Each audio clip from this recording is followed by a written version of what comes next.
Hola a todos. This is a video that I am making in English to share information about the AP Spanish Language and Culture class. This year the exam will be held on the 2nd of May in 2017. I have a few more images here on this first initial slide. The first thing is College Board. Those are the people who write the test and also the people who certify that the teachers know how best to prepare for the test. Also, the test is based upon ACTFL standards. ACTFL stands for the American Council on the Teaching of Foreign Languages, and they have national standards for teaching languages, and the College Board has designed the AP Spanish Language and Culture test based upon their recommendations. Also, this escudo that you see here, this coat of arms, is the symbol of Baylor School. So, what does AP mean? AP stands for Advanced Placement, which means it is a high school course taught at a college level. So, students who enroll in this course are motivated and have already built a strong level of language proficiency. All of our students have had either 3 or 4 years of previous study of the Spanish language.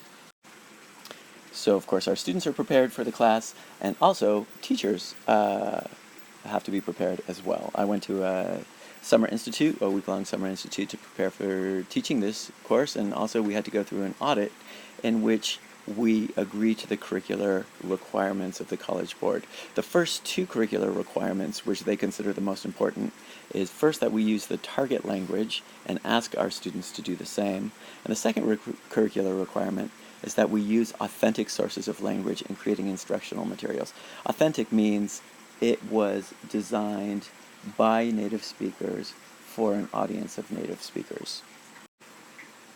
Here on this page you can see a number of different authentic sources. BBC Mundo is really great. It's the British Broadcasting Corporation's Spanish language news source. We also have articles from magazines, books, both fiction and nonfiction, National Public Radio and Television from Spain, and newspapers. So the AP Spanish Language and Culture curriculum, just like all AP language courses, is based upon 6 different themes. So the themes that we have are world challenges, science and technology, contemporary life, personal and public identities, families and communities, and beauty and aesthetics. The exam, of course, is also based upon the use of these 6 areas of study. Of course, each of these areas have sub-concepts like under beauty and aesthetics we have architecture and definitions of beauty and definitions of creativity and fashion and design. So each of the different larger concepts also come with sub-themes.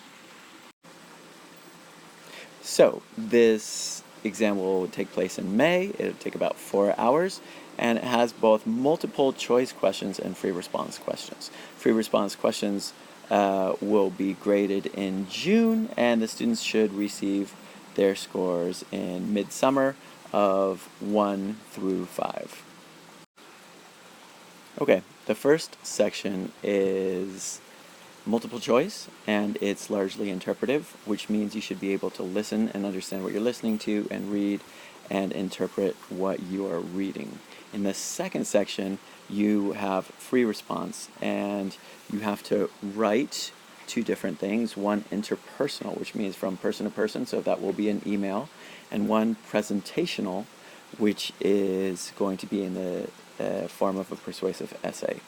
You should also speak both an interpersonal conversation and a presentational short speech in which you draw a cultural comparison.